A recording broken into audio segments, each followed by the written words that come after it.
So, before we start, this video contains spoilers for the most recent Borderlands 3 DLC, Bounty of Blood. If you don't want spoilers, please turn off the video right now and come back another time. I'll wait.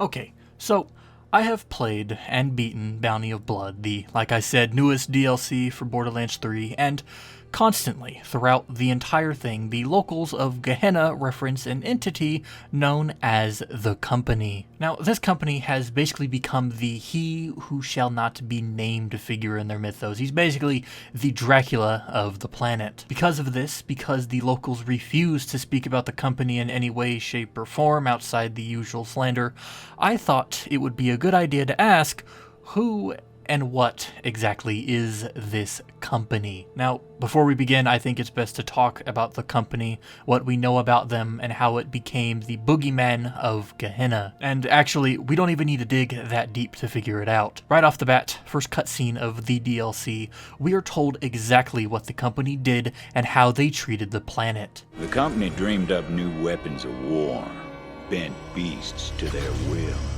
You name it, they tried it. Bet you can guess how that turned out.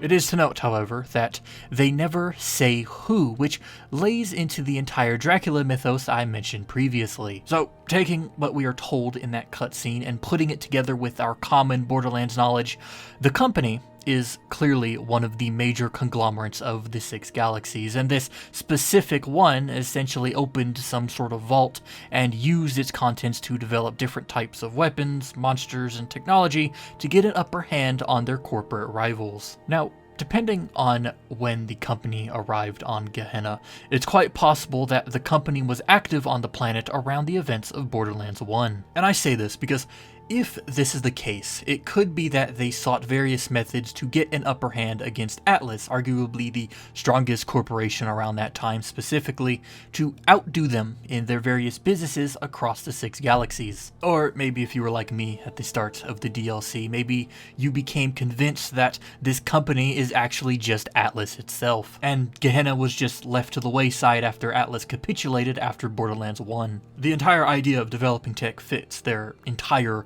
criteria, but the longer you play through the DLC, the more you get to know about this company and who they actually are. You see, across the planet, on every surface, box, poster, is one word: Jacobs. It's on containers. It's on music players. Their architecture is built into every building on the planet. Their guns are everywhere, and their culture has obviously rubbed off on the locals. And so it becomes very clear that this company the locals refer to is actually just the Jacobs Corporation, who, as we've come to learn, is one of the most hands-off corporations to exist. In fact, they're so hands-off that they hardly are involved in galactic affairs almost at all, which makes their presence on Gehenna so much more interesting. From our groundbreaking Telezephyr network to innovations in long-range ballistics, this is Project Endless Horizons, the future of the Jacobs Corporation.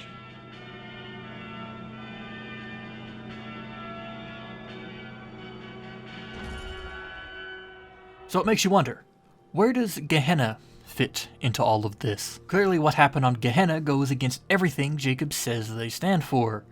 Well, I have some thoughts. It could be that Gehenna was just the lesson Jacobs needed to finally realize that corporate domination at the expense of people is not the way to go. But seeing how far gone they made the planet, they just decided to leave, learn, forget, and move on. And then to help with their new narrative, they began to tell lies to the other systems, preaching about how they care for the people and aren't like Dahl, Atlas, Hyperion, and the others. Or, quite possibly, it's maybe that Jacob saw Gehenna as a lost string of profit, so they left the planets, and only later, long after the events that took place there, they came to realize that what they did on Gehenna was wrong, and that Jacobs could be better. And with this narrative in mind, perhaps Gehenna was the doing of Wainwright's father or his grandfather, because if Wainwright heard about what happened there, maybe he, when he would finally take over, won't be like the Jacobs of old and will pull the company out of the corporate sludge and into something bigger, better, and more humane. Or maybe, lastly,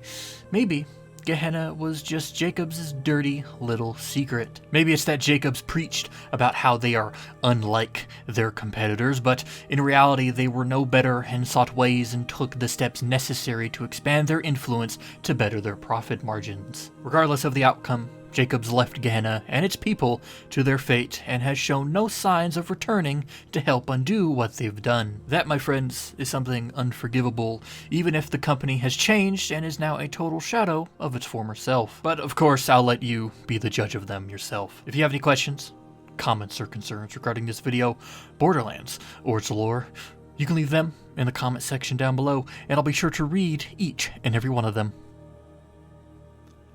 Thanks for watching.